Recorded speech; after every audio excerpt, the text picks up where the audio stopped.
Vorrei parlarvi del futuro della scienza economica, di una disciplina che nonostante tutto credo possa aiutarci a vivere in un mondo migliore. Per parlarvi del futuro, però, occorre riflettere sul presente. Il presente è una crisi economica senza molti precedenti, che ha messo in discussione non soltanto il sistema finanziario internazionale, ma molte delle teorie su cui questo sistema si reggeva. Se vogliamo guardare a un aspetto positivo della crisi e vogliamo vederla come un'opportunità di imparare qualcosa, possiamo guardare alla crisi come a un esperimento, per quanto drammatico, a cielo aperto, un esperimento in grandissima scala che ci sta mostrando che molti dei modelli economici tendono a somigliare a dei castelli in aria, tendono cioè a allontanarsi sempre di più dalla realtà.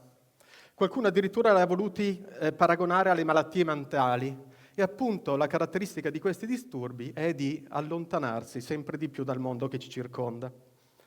Allora la domanda è: come possiamo provare a avvicinare questi castelli in aria un po' più al mondo reale e avere un'economia che ci aiuta, che è efficace a risolvere i nostri problemi? Se l'ho chiesto alla rivista Science, che normalmente ha cose ben più importanti di cui occuparsi, ma non nel pieno della crisi economica. Science ha intitolato un focus, un approfondimento Crazy Money, soldi pazzi, e Science iniziava proprio così: se gli esseri umani non sono razionali, come mostra l'attuale crisi, perché le teorie finanziarie assumono che lo sono? Ripeto, se gli esseri umani non sono razionali, perché le teorie economiche assumono che lo sono? Anche il Papa normalmente ha cose più elevate di cui occuparsi, ma anche lui non ha potuto esimersi di intervenire sulla crisi e parlando ai suoi fedeli ha detto: affidatevi a Dio e non a previsioni di maghi o economisti. E a me è parsa una battuta, dato il tipo, probabilmente una battuta di tipo inintenzionale, ma ci sta dicendo come le previsioni degli economisti allo stesso livello delle previsioni del divino Telma, Keynes come il divino Telma, la scienza economica sullo stesso livello degli oroscopi. Ma ultimamente l'economia non gode di buona stampa neppure fra gli economisti. Non so se riconoscete Paul Krugman, è un premio Nobel dell'economia, caustica penna del New York Times, il quale ha detto: per noi scribacchini accademici questa crisi economica era il momento di mostrare perché ci siamo, il momento di giustificare la nostra esistenza. Risultato: un fallimento totale, l'oscurità, il medioevo della macroeconomia. Per noi scribacchini accademici, quello lì è Jean-Claude Trichet, che per anni è stato il presidente della Banca Centrale Europea. Non è esattamente uno scribacchino accademico, è uno che aveva le leve della politica monetaria internazionale. Quest'estate, in un'intervista, ha detto: per noi economisti, per noi che facciamo politica economica nei tempi di crisi, ci siamo sentiti completamente abbandonati dagli strumenti tradizionali. L'economia, la scienza economica, dovrebbe trovare ispirazioni da altre discipline, dalla psicologia e dalla biologia, per cercare di spiegarci che cos'è accaduto. Bene, allora facciamoci ispirare dalla psicologia e dalla biologia e chiediamoci com'è che possiamo avere una teoria migliore, oppure chiediamoci che cos'è che non ha funzionato. Allora, tipicamente il protagonista dei modelli economici ha tutte le caratteristiche del dottor Spock. Se vi ricordate la serie televisiva Star Trek, vi ricorderete che il dottor Spock è del tutto anaffettivo, non prova emozioni, sa calcolare costi e benefici in modo fulmineo, sa tutto e calcola tutto. Ora, domanda: quanti in questa sala hanno le orecchie a punta? Quanto questa descrizione è una descrizione realistica di come siamo fatti in carne ed ossa? Non sarebbe meglio mettere al centro dei modelli economici Charlie Brown? E qual è la caratteristica di Charlie Brown? Charlie Brown è tenerissimo. Quando vede la ragazzina dei capelli rossi, della quale è molto innamorato, rimane confuso e interdetto e fra sé e sé disperato dice: la mia testa è calda e stupida. Quando arriva il momento di prendere decisioni, di operare dei giudizi e di fare delle scelte, la testa di molti di noi è calda e stupida. Ma qual è la cosa interessante? Che c'è un metodo dietro la nostra stupidità, c'è una logica dietro la nostra irrazionalità. L'irrazionalità non accade per caso. Questo è quello che ci insegnano 30 anni di ricerca nelle scienze cognitive, che mostrano che quella scatola che ci portiamo a spasso tutti i giorni fra le orecchie e che qualcuno ha voluto paragonare a un computer, non è un computer poi così potente, non è così veloce, ha poca memoria, anche questa memoria non tanto affidabile, ma soprattutto è vittima di più bachi di quanto siamo disposti ad ammettere. Se non ci credete, date un'occhiata qua. Come sono queste due rette? Perfettamente parallele, giusto? E adesso come sono? Si sono incurvate? Che cosa sta succedendo? Parallele, incurvate. Perché è carino questo esperimento? Perché in pochi secondi vi siete dimenticati quello che avete appena imparato. L'occhio vede quello che vede, le due righe incurvate, anche se voi sapete quello che sapete, anche se sapete che le due righe sono parallele. Non possiamo pensare in modo diverso da come pensiamo, così come non possiamo vedere in modo diverso da come vediamo. Mettiamo in atto dei processi automatici, una sorta di opzione di default del nostro cervello e non possiamo funzionare diversamente da così. Fenomeni dello stesso tipo accadono anche nell'ambito della decisione e delle nostre scelte.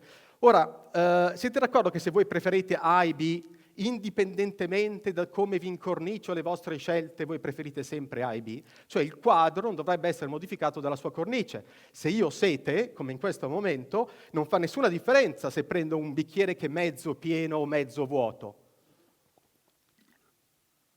Se io esco a fare shopping per Como, che differenza fa se mi trovo in una vetrina un maglione che è 80% purissimo cashmere rispetto a uno che è 20% mistolana? 80% cashmere, 20% mistolana, è lo stesso maglione, lo sto solo descrivendo in modo diverso. Oppure se siete a dieta, uno yogurt 5% magro, 95% grasso. Molto meglio 5% magro. Ora, chi se ne frega dello yogurt e del maglione, ma se vi parlassi di un tumore al polmone?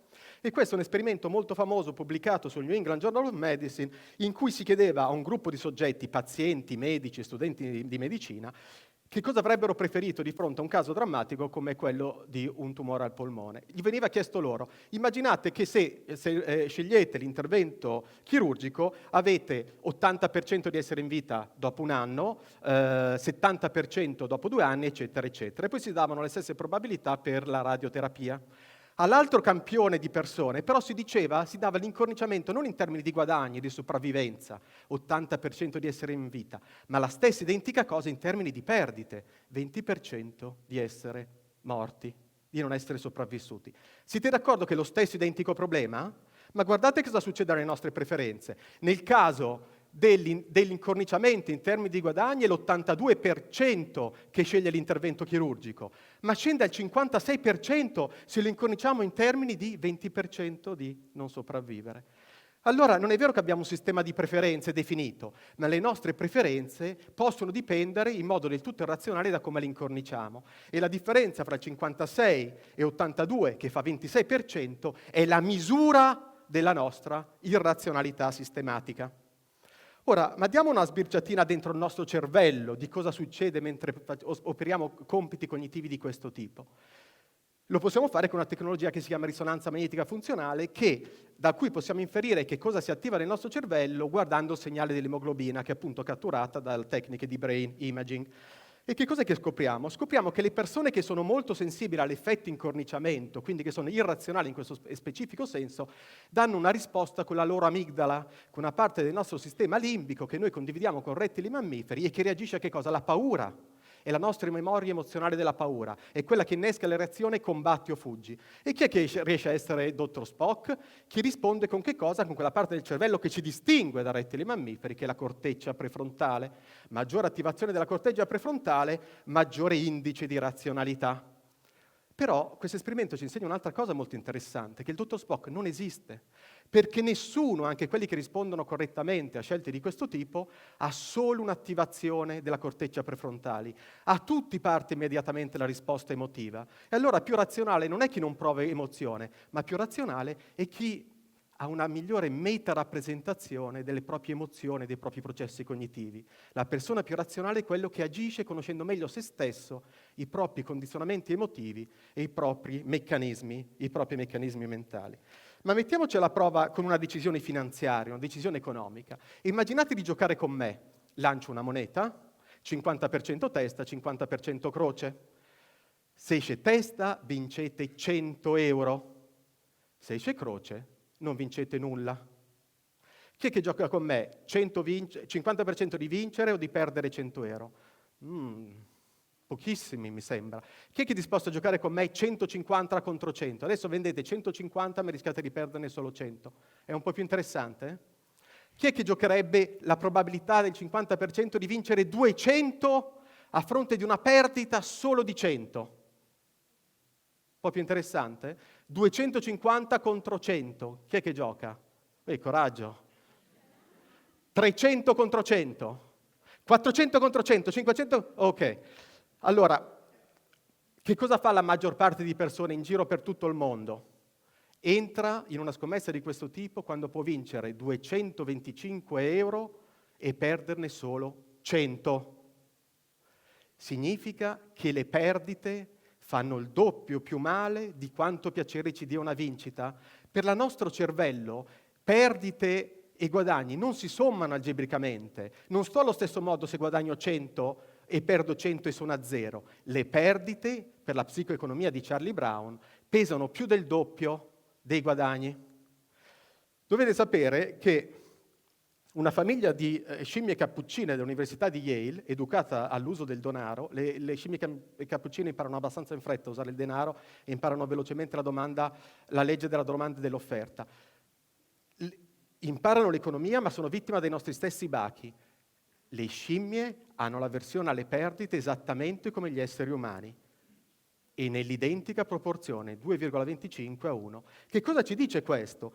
Ci dice che avere un'avversione alle perdite, avere paura di perdere denaro, è una cosa che è come se fosse iscritta nei nostri geni, una cosa che risale perlomeno a 40 milioni di anni fa, prima che noi ci separassimo dai nostri antenati.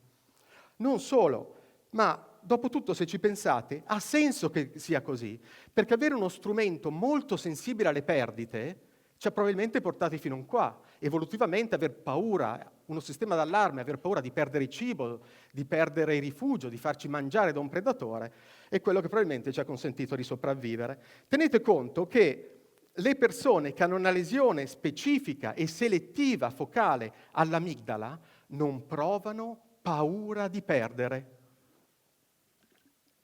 Sono tipicamente delle persone che in una scommessa come quella che abbiamo visto prima, se giocano tante volte, anche se perdono nei primi turni, continuano a giocare e hanno ragione a farlo perché hanno più probabilità di perdere, di guadagnare che di perdere. Allora, qual è la prima lezione? La prima lezione è che se volete ragionare secondo il manuale del perfetto economista, aiuta a essere cerebrolesi. La seconda lezione qual è? Che cercare di battere i mercati, noi abbiamo un sistema d'allarme, il nostro cervello è fatto per sopravvivere nella giungla e nella savana, così si è evoluto. Cercare di battere i mercati e quindi guadagnare in borsa usando i vostri neuroni dopaminergici e l'amigdala è perlomeno poco saggio. Dopotutto, se proiettato in tutta la storia dell'evoluzione, Wall Street e Piazza Affari sono fenomeni abbastanza recenti, non è affatto detto che ci siamo evoluti abbastanza per sopravvivere agli alti e bassi delle borse. La terza lezione è che dovete stare molto attenti. Voi, ed è un luogo comune, sapete tutti che le stagioni non sono più quelle di una volta, ma è vero anche per i predatori. Che cosa fare? Che cosa ci insegna questa neurobiologia della razionalità? Che cosa si insegna questa neuroanatomia dell'errore? Come possiamo portare a terra i modelli economici per avere teorie più efficaci? Allora, negare l'importanza della psicologia, delle scienze cognitive e delle neuroscienze per l'economia sarebbe come per la meccanica newtoniana voler fare a meno delle forze d'attrito. Vi rendete conto che se voi volete applicare la meccanica newtoniana per costruire congegni che funzionano in questo mondo, dovete tener conto delle forze d'attrito. Lo stesso vale per l'economia neoclassica. Se volete avere dei modelli che funzionano nel mondo reale e che lo facciano funzionare meglio, non potete prescindere dalle forze di attrito. E in questo caso cosa sono le forze d'attrito? Sono le forze d'attrito dell'irrazionalità umana. La domanda allora è È possibile imparare a decidere meglio? È possibile imparare a essere un po' più razionali? È possibile avere una migliore teoria economica? È possibile progettare migliori istituzioni economiche per il mondo in cui viviamo? Can we? Yes, we can. Oppure yes, we can. Come? La mia provocazione è governi, banche centrali, istituzioni finanziarie devono dotarsi di una ETF. Che cos'è ETF? Un Emotional Task Force. E noi cos'è che possiamo fare? Beh, per noi è più semplice. Si tratta di studiare un po' meno economia neoclassica e leggersi di più i Peanuts. Grazie.